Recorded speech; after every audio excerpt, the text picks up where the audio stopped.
This episode is brought to you by two books, The Art of Talking with Children by Rebecca Rolland and Conversations, How to Manage Your Business Relationships One Conversation at a Time by yours truly, Ivan Farber.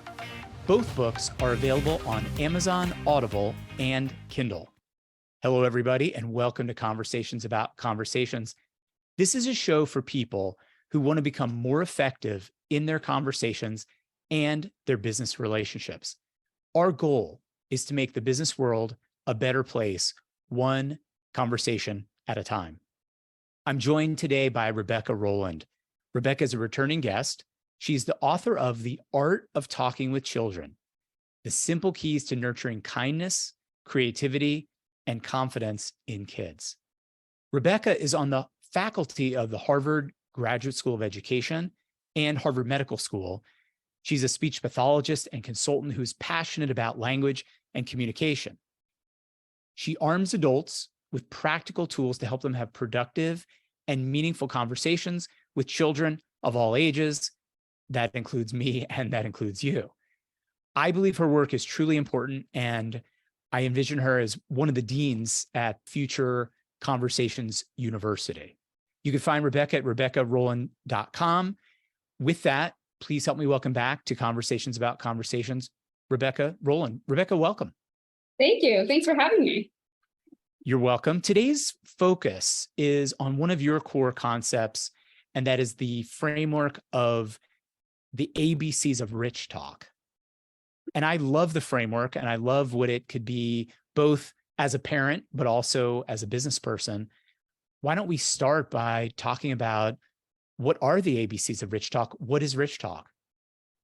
Great. So yes, the ABCs of rich talk, it's really meant to give adults, whether it's parents or educators, a framework of how to talk with kids. So it's definitely not a script. I really wanted to get past saying, you should say these things and not these things, because everyone is so unique. So it's really meant to go with you and sort of adapt to your situation. And with that in mind, the ABCs are, A stands for adaptive. So this means that you're always responding to how the child or the person is in front of you.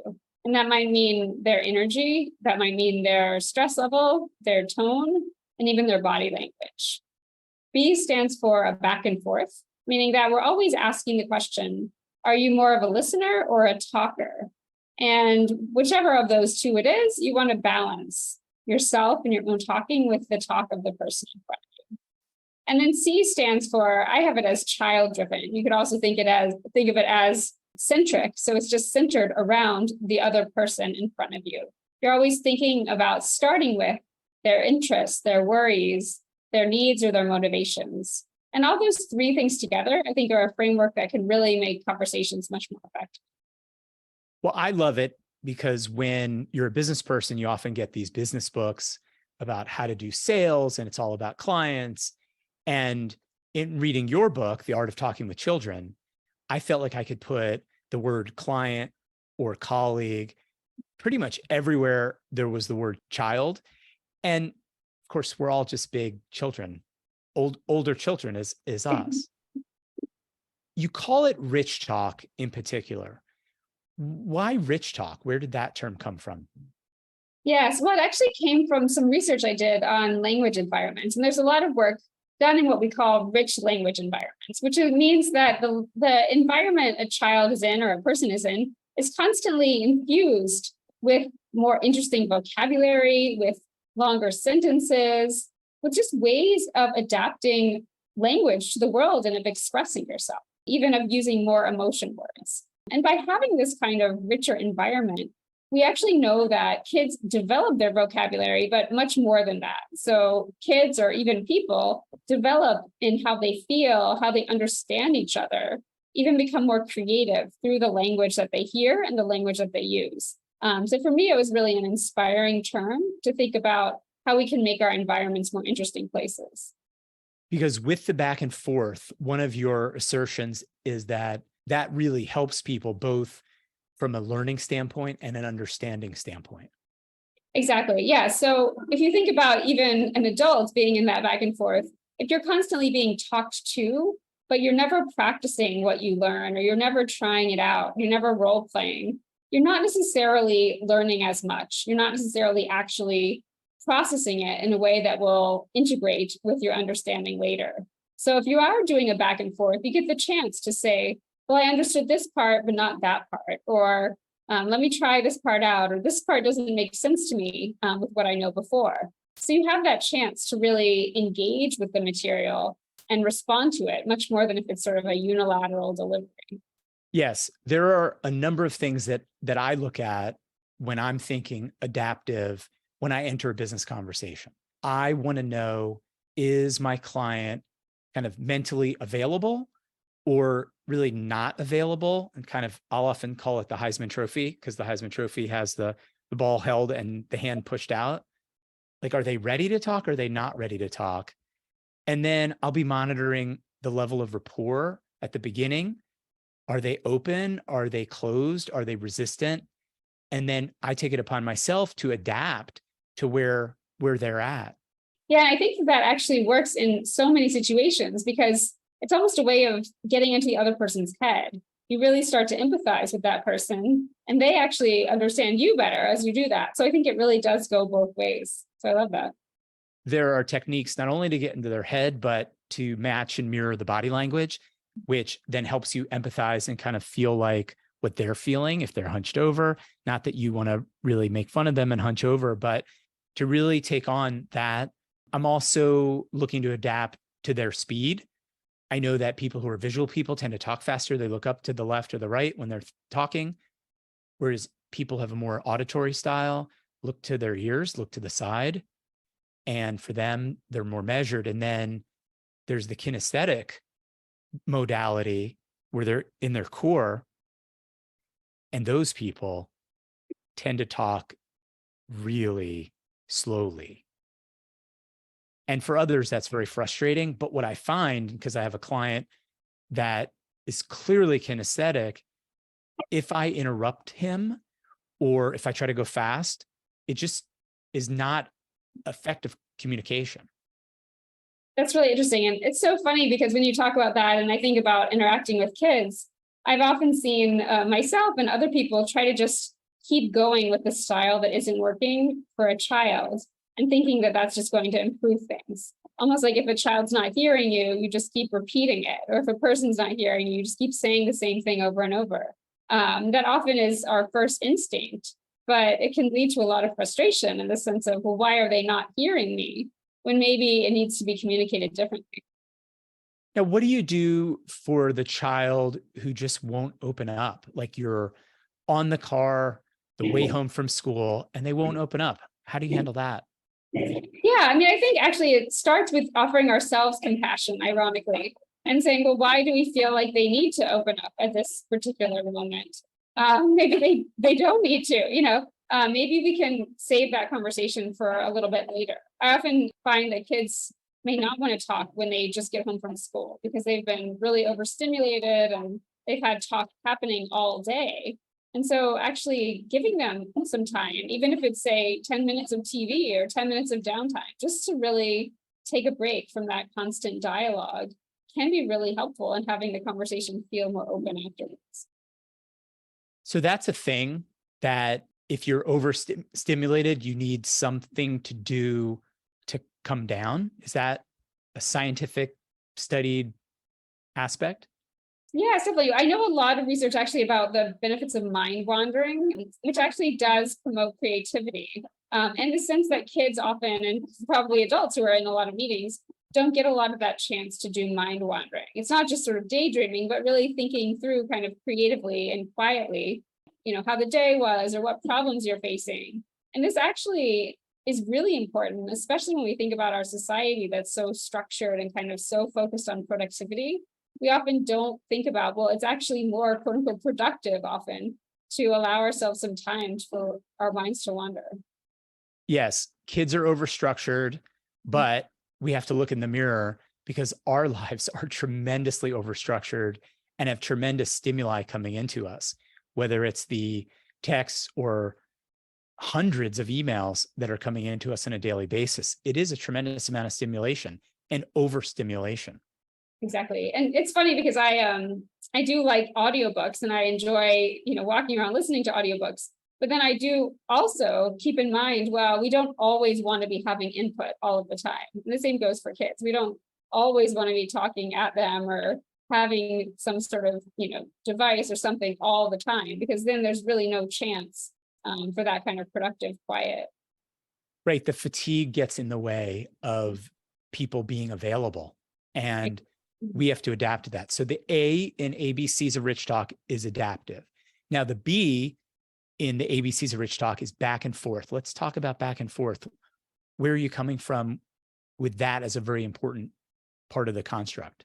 Definitely. Yeah. So there's a ton of research in child development about the importance of what they call serve and return relationships. And this is the idea, I think of it less as serve and return and more of a sort of a flow, because I don't really like just necessarily that ping-ponging situation. But I do think it's so important to recognize that when we have more of a back and forth, actually it stimulates children's brains and their language skills so much more than if they're just being talked at.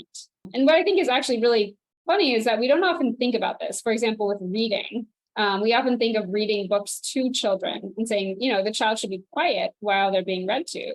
But there's a lot of research out there showing that kids actually really benefit from stopping books in the middle and getting the chance to have a conversation about the book. They learn more that way off. So I think we can step back from that idea of always being talking at people or children and really thinking about that back and forth. I think that clients and colleagues are the same way. Like when you're talking at them in a meeting and there's no participation, or you're giving a lot of information without pausing or without allowing for that fourth from the back for them to digest and really understand what you're saying. The tennis metaphor is one that I write about in my book because I feel that most conversations are tennis-like. Mm-hmm. There's the serve, there's the return, there's the serve and the return. And where I came up with an analogy of beach volleyball, where not only is there, with each of 2-on-2 beach volleyball, a bump and then a set before you spike, that you're actually moving to the same side of the net as your conversational partner or as your child, and saying, okay, what are we trying to do? Because we're on the same team. And a bump is just simply like an open-ended question. It's almost like a what? What did you mean? The set is like a little bit of a leading question, but it's not attached necessarily to a certain place. But in the other person hitting it, what then usually opens up is the point of either agreement or point of information that you then can put over the net for the next round, if you will, and next back and forth. Yes, and I really like that because it feels a lot more collaborative in a way. I think that back and forth feels, we even think about two people. So it's one back and then forth and back and forth. Whereas the beach volleyball, I like the fact that it could be a lot of people, or there's people on the same team. And there's kind of this more collaborative sense of helping each other out as you go. And I think a lot about that with kids too, of scaffolding their language. If they can't quite come up with everything, you give them kind of a little boost, extend their sentence or expand on what they're saying to help them along. It's an easy analogy to get, but it's in practice, like when I coach people, it's very hard to do. People are not used to bumping. They're not used to saying, okay, I want to think more than one step ahead. So for my listeners out there who think, oh yeah, I want to start doing bumps at Spike, you could contact me. I'd be happy to coach you through it, but really think through keeping the bump very short and allowing for that conversational turn. Definitely. Yeah, I think actually having less information in each chunk can be really helpful in allowing other people time to. I'll often call that putting down one card at a time. So when you're preparing to deliver a complex message, if you think about it, instead of as one paragraph that you're going to deliver, think about it as, okay, I'm putting down one card, second card, so forth and so on. Before we leave the back and forth section of this conversation, I want to mention that there's a whole school of psychology called transactional analysis. Eric Berne, who's the author of a book called Games People Play, talks about this back and forth as a series of duplex transactions or strokes. And I've taken it further in my thinking to thinking of a conversation and a relationship a lot like a suspension bridge, where you're putting a wire and then another wire, and then you're wrapping around hundreds and then tens of thousands of wires. And that's what builds a collaborative conversation and a connected relationship, is the transactions back and forth. Exactly. I really like that. And I think that that transactional piece also gets at the human quality of things, that things are not static, that we can't necessarily script conversations, but we're always sort of in transaction, in relation with people, that our conversations are not just words, but they involve emotions and other people's experiences and so on. It's more playful. Exactly. Yeah. And creative, I think, which I really enjoy. One of the stories that you talk about is when your child's room is a mess, you have a strategy for how to use back and forth to get your child to pick that up. Would you like to share that? Yeah. So when I think about being playful with conversations, it often can break up these kind of stale routines or even demands that we put on our kids. So for example, rather than saying, clean your room, and why didn't you clean your room? Getting on the floor with your child and saying, well, let's pretend that we're dinosaurs and we're going to clean up all of the mess that we've made and see who can do it the fastest. Or so you create a competition or a challenge, or you pretend that you're someone else, or you even get very specific with kids and say, well, I'm going to do this part with the books and you can do this part with the toys. Because oftentimes we see this sort of clean your room, kids don't really hear that. It seems very vague. It seems just like a demand, kind of like, oh, my mom wants me to do something that I don't want to do. But if you can be more specific and more playful, that will actually oftentimes open up those conversations. Absolutely. In the business world, I often have to get clients to sign paperwork or take some kind of action. And I'm thinking of not necessarily pretending with my client that they're a dinosaur, but some kind of strategy where I would say to the client, let's see how easy we can make this. Because usually it's more challenging. There's bureaucracy to deal with. I can get on the same side of the net as my client and say, yeah, how can we overcome this obstacle and work together to do it? So I really like that idea of approaching it that way. That's right. I also just really appreciate your use of the we, because I think that immediately when you, rather than say, here, why don't you put this signature here, you put your initials here, saying like, let's see how we can do this together, I think does feel a lot more collaborative and as if you're entering that conversation with them. Here's another tactic that I use with regards to getting collaboration. It's very often that you have a client perspective and a company or employee perspective, and they're just kind of batting against each other. And I like to always lay out at least 3 perspectives, if not 4 perspectives. And once I start to language the 4 perspectives, it creates a back and forth that's useful. And it just takes you from being on the opposite side of the net or the table to the same side of the net and looking at like the different plates.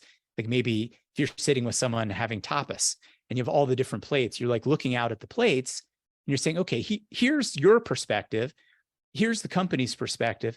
Here's my perspective about the company's perspective. Oh, and what if somebody was like watching us have this conversation? What would their perspective be?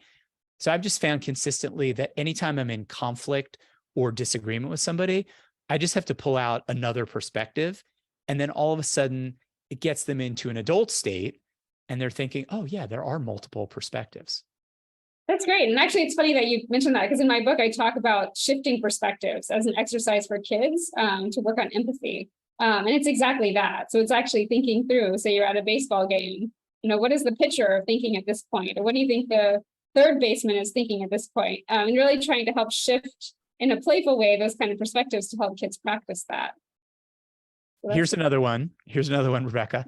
Someone will ask me a question and I'll ask them how they think I'm going to answer it. That's really funny. That's great. And that's actually testing. It's also how well do they know you, but also just helping them with that perspective shifting. So I really like that. It gives you some incredible intel on where the person's at. And I find that I can agree with them no matter what they say about what I was going to answer. I can agree and then use the conversational tactic of or the classic like improv thing is you get handed a scene and then you go and instead of but negating it. And we often in a back and forth, we want to be right and we want to get our point of view and we want to represent that. And so we often go but if you start off by saying, how do you think I'm going to answer that? They give you an answer and then you say, that's all true. Or you can correct what they've said. And there's part of it that's true, part of it's not. That back and forth and that kind of strategy really makes a difference. That's great. It's funny that you mentioned that because I've actually done something similar, even with my children recently. As you know, my son will want to play a game in the morning, even though it's time to get ready for school. And he'll say, oh, well, you said, we could play this game. And even though he's not dressed and it's, 5 minutes before school, and so you could easily say, well, no, we can't play. It's too late. No, you have to get your clothes on. We have to go. We could say, instead, I've tried out, well, yeah, I know you want to play that game and I want to play it too. And now we have to go to school. But later today, we can make sure we play even more. So the sense of saying like, oh, yes, I understand you want to do it. And yet this has to happen first, but we will get to it. To say like, I know you want to do it. I want to do it. And there will be time for it. So then you kind of weave in the fact that it's not now. But rather than saying, no, we can't, which is oftentimes a child just hears as reason to get more upset, finding ways that you can be optimistic and allowing for something that will happen eventually, I think can be a really helpful strategy. You reminded me of a question that Chris Voss, who's the author of Never Split the Difference and a hostage negotiator, says, how are we supposed to do that? So the terrorist or person taking hostages makes a request that's completely unreasonable. And he just says, how are we supposed to do that? That's interesting because then you put it back on the person. Yeah. And then you actually ask them for an explanation, which is great. And I think sometimes kids too, they just want to hear that in some way. So when can we make that happen? Well, we can make it happen after school, or we can make it happen tomorrow. So then they're actually thinking with you about the rationality of things. So I think that's great. So we've talked about the A is adaptive, the B is back and forth. And now the C of Rich Talk is child-centered or client-centered. Let's talk about that. Definitely, yeah. So I actually had some people suggest that it could just be centric. So this idea centering around what the other person's motivations are, their interests, their worries, and not necessarily just having the conversation be about them, but really just putting at the forefront of your mind, well, what is it that is on this other person's mind or heart before you go into the conversation? And the reason for that is because we oftentimes naturally think first about our own instincts and come first with our own agendas, which is fine. But if we overdo that, we might miss completely how the other person's perceiving the situation. And if we do that, we might have a conversation that totally misses the mark and that we are not understood. The other person doesn't feel their feelings are expressed and that people get frustrated. So by actually starting with what the other person is feeling, you can work into that and work with that rather than feeling as if you're coming at them with your own agenda. And I wonder how that works with clients, but I feel like it could be something. Oh, I think it could absolutely work. But let me just say, I think that what you're saying is you start with empathy and putting yourself in the other person's shoes. Is that what you're saying? Yes, and even more so than that. So you start with that, but even just in terms of what you're going to talk about. So sometimes people have said to me, well, how can I have this great conversation? We're just walking around a field or we're just, sitting on our steps.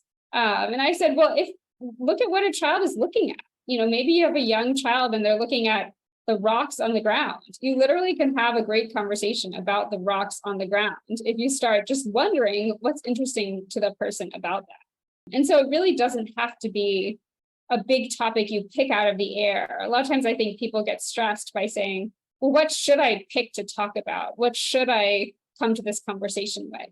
And I respond often by saying, well, what does the other person already bring? What interest do they already bring? And for kids, even if they're not talking, they're bringing interest with what they look at, what they're playing with.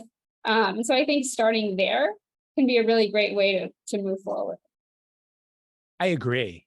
When someone brings something to you, you can ask them a descriptive question like, what are you looking at? Exactly. When a client sends me an email, I start with, I want to make sure to unpack your email. I literally will take it sentence by sentence. I won't necessarily read the whole thing, but I'll pick out one word and then I'll do the classic, what do you mean by this word? And I really like that as a way to center in on the other person. I also like what you said about what's on their mind and what's in their heart. Like that's some high level stuff, Rebecca. If you're listening in the conversation and centering in on the other person and listening for what's on their mind, it goes a different way. It centers on them. Or like you said, there's a lot of emotion to it. And if you can pick up on the emotion, that's really meaningful to people. Definitely. Yeah. So I think a lot of it just really does have to do with listening behind the words. So you're listening to what the words are, but you're even listening behind that. What is the worry or what is the concern behind the words? If you have someone who says, oh, I think my hands aren't clean. I need to go wash my hands and I need to wash them again. And, so you start to think, well, what is it that's really on your mind? Is it really, you can easily just say, well, your hands are clean. It's fine. But to say, well, why are you so worried about this? What do you think could happen? That kind of thing can be really helpful rather than just shutting another person down. There was a phrase that I was given by a coach a long time ago who said, when you're thinking about emotions, think about the core emotions of, and then has this almost rhyming phrase of being mad, sad, glad, or scared. And that at any point in time, it's kind of like the primary colors of red, blue, and yellow. Are those the primary colors? If you're dealing with someone and they're in a extreme part of that state, they're extremely mad, obviously you have to center in on that and deal with that. If they're really glad, you can go with them in the idea of what's the child looking at or what the client looking at. They seem really glad. You don't want to step over that. You want to know what's making you so glad today. Right, exactly. And I think by doing that, you actually bring that other person onto your team. So whatever you talk about after that can go better. So you feel as if, even if it's a hard conversation or it's just a lighthearted one, you already are more with them than before. But being centered is also then locating yourself with the other person in their center, not being on other sides of the net. You're on the same side of the net. Exactly. Another technique that I use, Rebecca, I call it the Socratic opener, whereby I make a statement, a very short statement, followed by a question. So I'll say, I'm fully prepared to talk about what's on your mind. If you could share with me what it is that's on your mind today, let's start there. That's great. Exactly. Yes. And I think that silence afterwards is so important because sometimes we talk over that. We start with the best of intentions and then we continue on with whatever it is we wanted to get across. So I think if we can sometimes be patient and wait that extra moment, the person will respond. Here's one more framework that I use. I'm a big fan of Abraham Maslow and the pyramid or hierarchy of needs. And I'm always thinking, okay, where are people as I'm talking to them on the hierarchy? Are they focused on just physiology? Are they hungry? Do they have to go to the bathroom? If so, we've got to take care of that. And of course, with kids or adults, if they're hungry, it's really hard to have a conversation. Do they feel safe, right? Like looking around, is this a safe environment to transact this conversation? Do they feel some kind of affiliation with you, a love and belonging, or are they caught at safety and physiology and they can't get there? And then the two highest levels, esteem needs and self-actualization. When I'm centering in on a client, that's where I want to get them up the pyramid. If I can build their esteem sincerely and genuinely, and then ask open-ended leading questions to get them to what is it they want to accomplish? What are their dreams or aspirations? That creates a very different conversation and much more collaboration than if I just check boxes on, okay, we covered this, we covered that, we covered that. It's really thinking of them and creating a future that's compelling for them.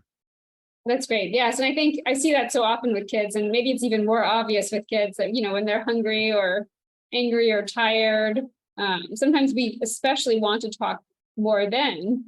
And I think at an intellectual level, we think, well, why aren't you responding? Or why aren't you, why are you acting so strangely? Whereas if we could just take care of those basic needs first, it can reduce a lot of that frustration. So I think that's so important.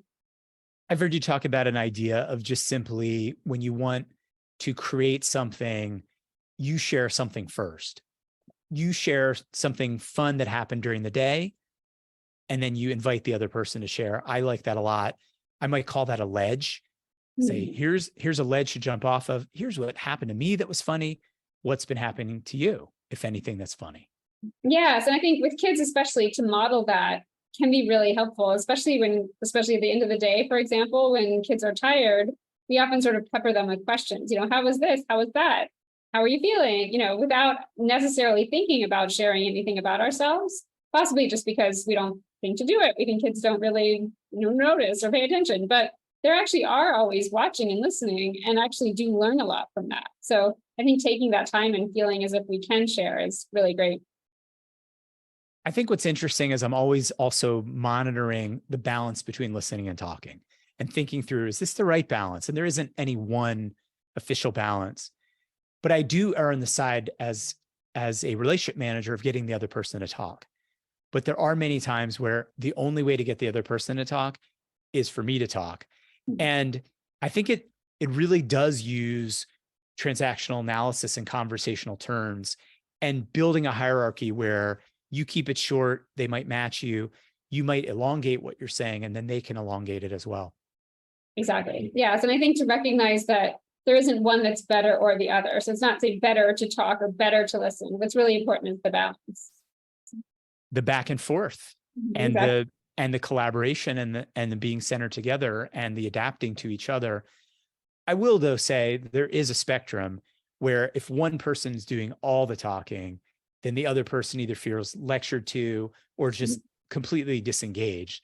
And if the shoe's on the other foot, we know how it often feels that the other person's just talking and talking and talking. Exactly. So as we begin to wrap up here, the ABCs of Rich Talk: adaptive, back and forth, and centered on the other person. Is there anything that you would like to share right now that we haven't talked about yet that you think would be an important part of this conversation? I guess I just would say that we often think about the ABCs, and I've been thinking about it in schools working with kids. But I've been hearing from more and more teachers that it's actually really important to think about for interpersonal communication among adults as well. So thinking about staff meetings and teacher trainings and things like that, and actually thinking about the ABCs as an adult strategy within schools as well, I think is really important. Without a doubt.